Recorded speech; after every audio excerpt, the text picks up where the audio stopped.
Do you have any thoughts about the possible strategies that the U.S. and Russia could adopt to avoid a real confrontation in Ukraine? Well, I think that it's a mutual problem in the sense of, let me give you the Russian view.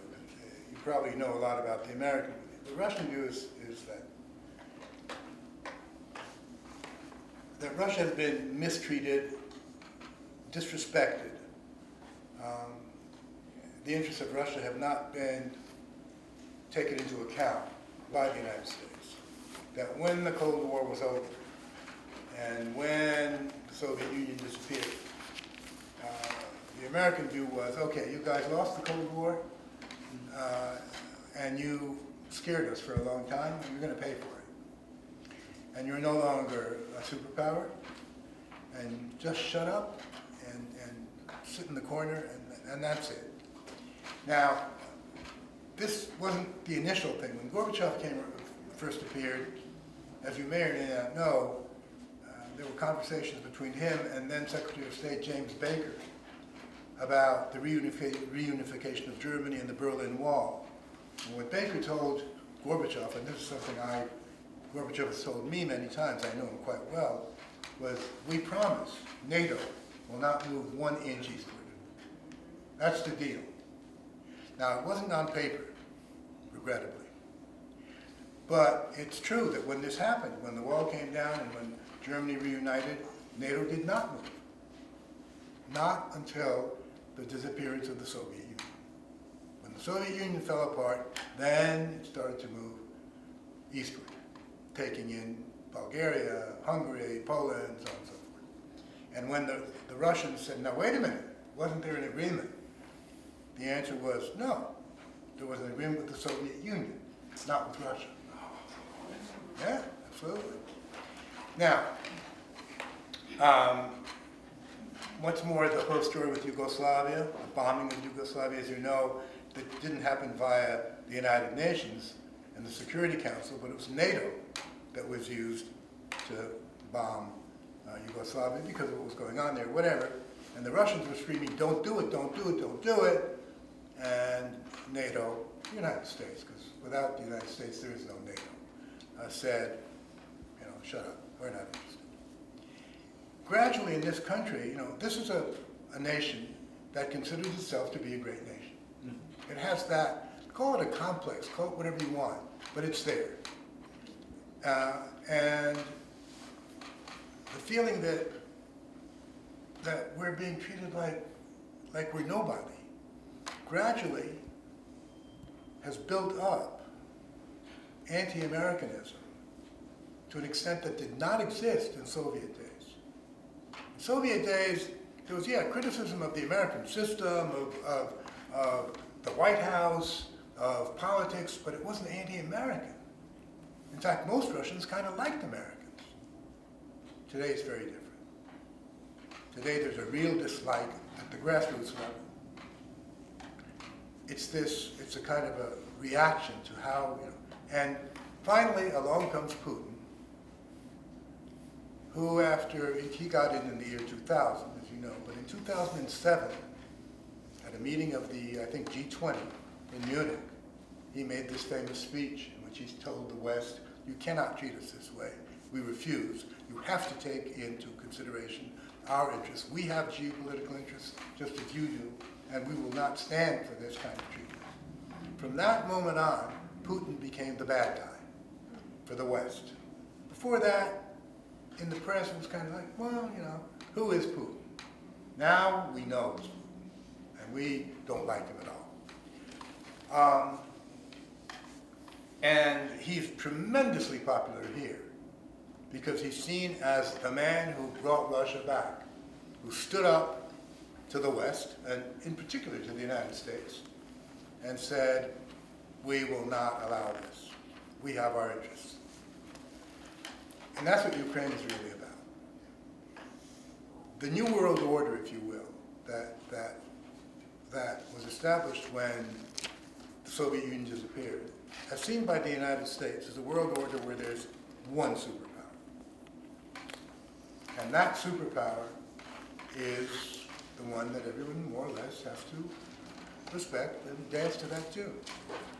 The Russian view, as expressed by Putin, is that there is no such thing as a superpower.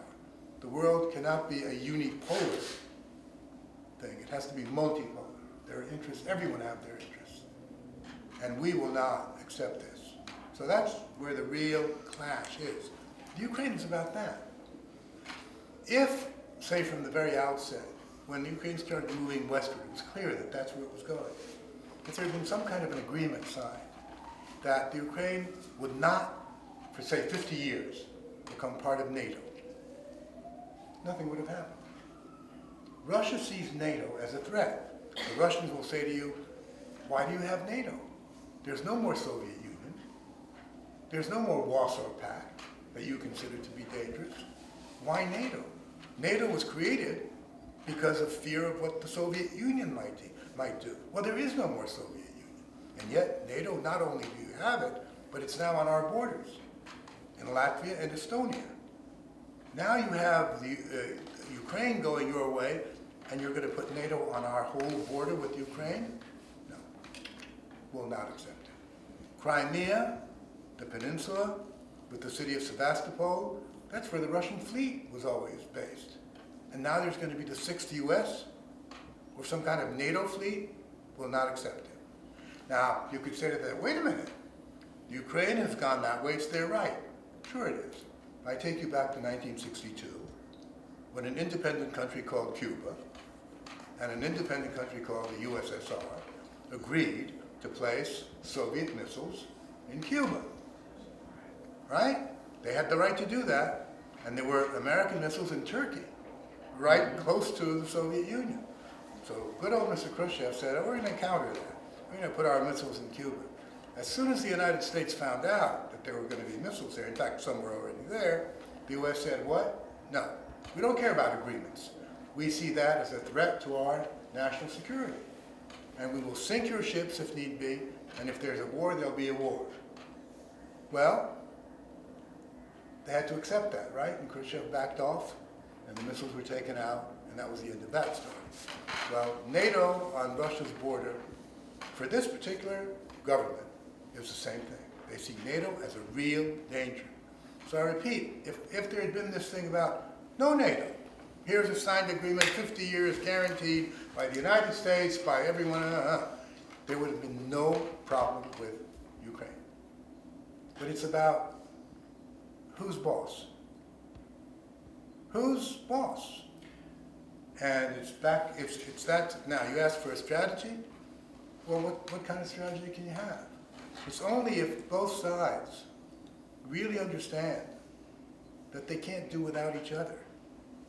I mean, you take what's going on in the Middle East, ISIS. The United States has not been able to do anything but it. It's gotten worse and worse. Iraq, Afghanistan, Iran, alone, the United States has not been able to do anything. And it could do a lot if Russia were there. And that's one of the, you could do some kind of bargain here. Okay, you guys help us with this, and we'll help you with that. And back off a little bit on this Ukrainian thing, and kind of, cool it.